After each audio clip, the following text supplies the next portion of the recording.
She's thrown heavy and sharp objects at me, including knives, scissors, hammers, heavy ornaments, and has smashed up lots of expensive items, laptops, mobile phones, TV remotes, etc.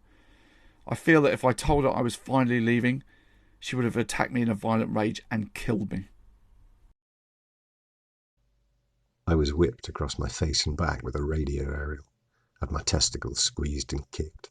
My forehead, eyes and cheeks had been gouged by fingernails. I've been punched full in the face in front of her brothers and mother in an attempt to provoke the brothers to fight. I've had golf balls thrown at the back of my head when trying to eat a meal after work, and was also cut across the back of my hands with broken ceramic, amongst many other things. I firmly believe she's capable of taking the life of me or my children without remorse. She is able to easily gaslight those in a position to help and turns them against me.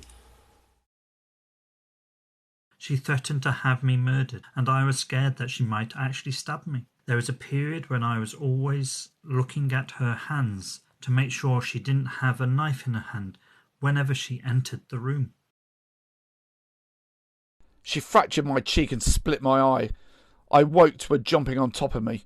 She knew I had 300 stitches in my lung. Because she lies and people believe her. Because she really hates me and I believe she would lie to get me into trouble. She tries to get other people to believe that I'm the abuser and has passed on my details to men who she has to protect her from me. So I worry I could be targeted. I really had food as money went on what she wanted it to go on.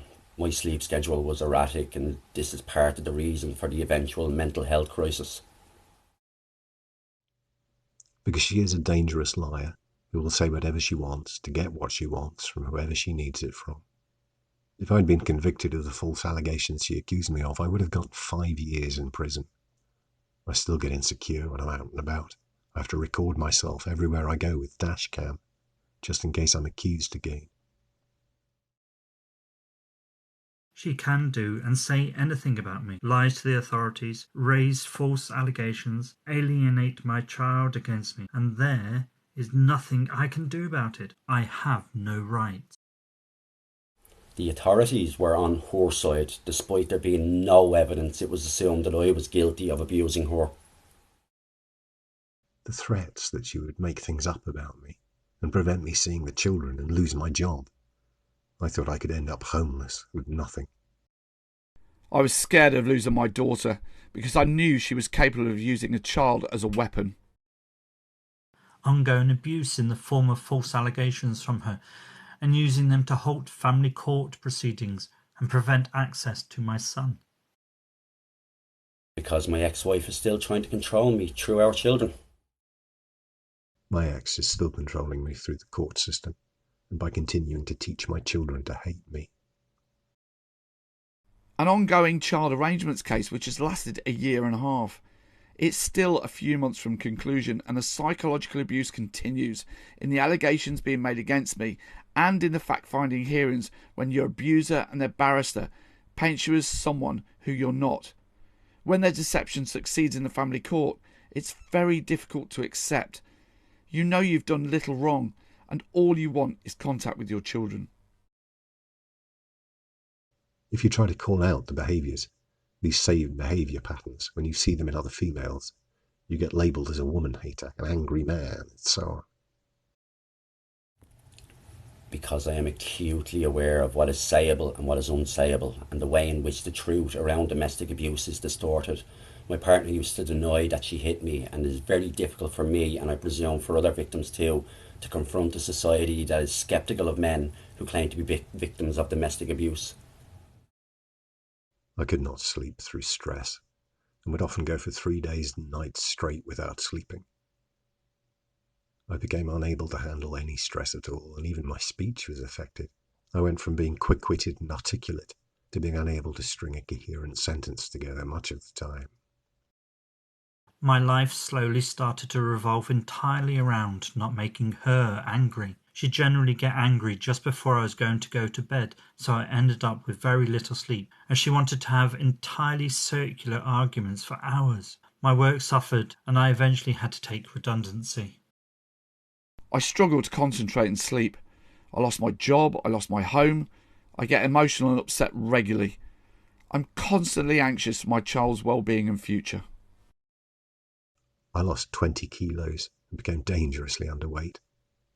I suffered chest pains, then ended up in hospital with pericarditis. I couldn't sleep or wake up. I wouldn't eat or drink unless it was a whiskey to help me sleep. My friends and family were very concerned with the change.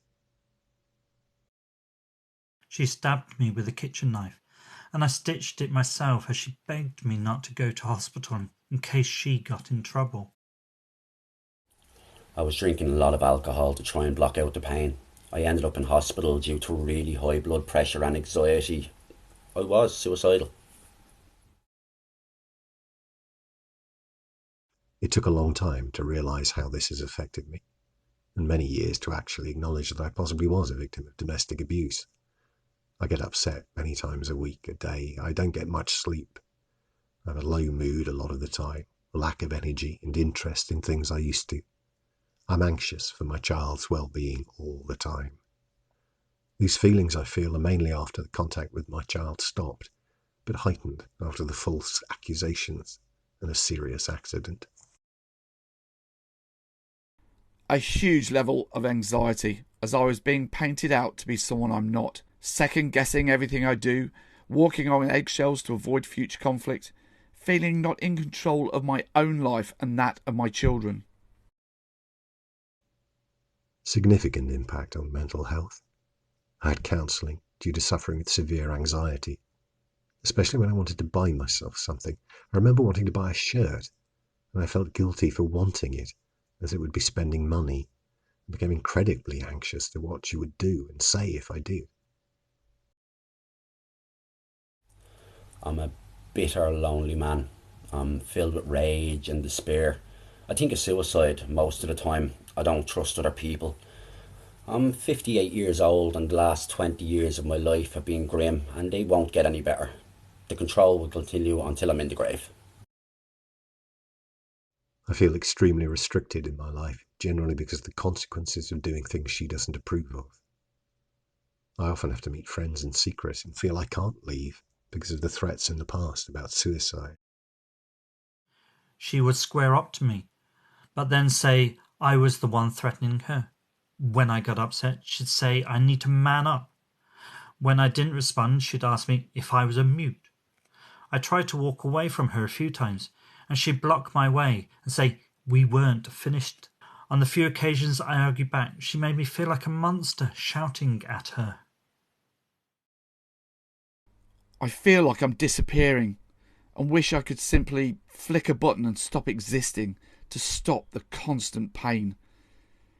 I cannot bear living without my little one, whom I was actively raising as a hands-on father, which I can and will prove. I love her and she is my heart. However, I don't think the system or the court cares into looking into this case from my point of view, and I'm dead on arrival. This has affected me beyond belief, and I feel like I'm slowly slipping into this dark thing that I'm not. Any traces of the kind, funny, happy, positive person that I was seem to have been corrupted by her and the system.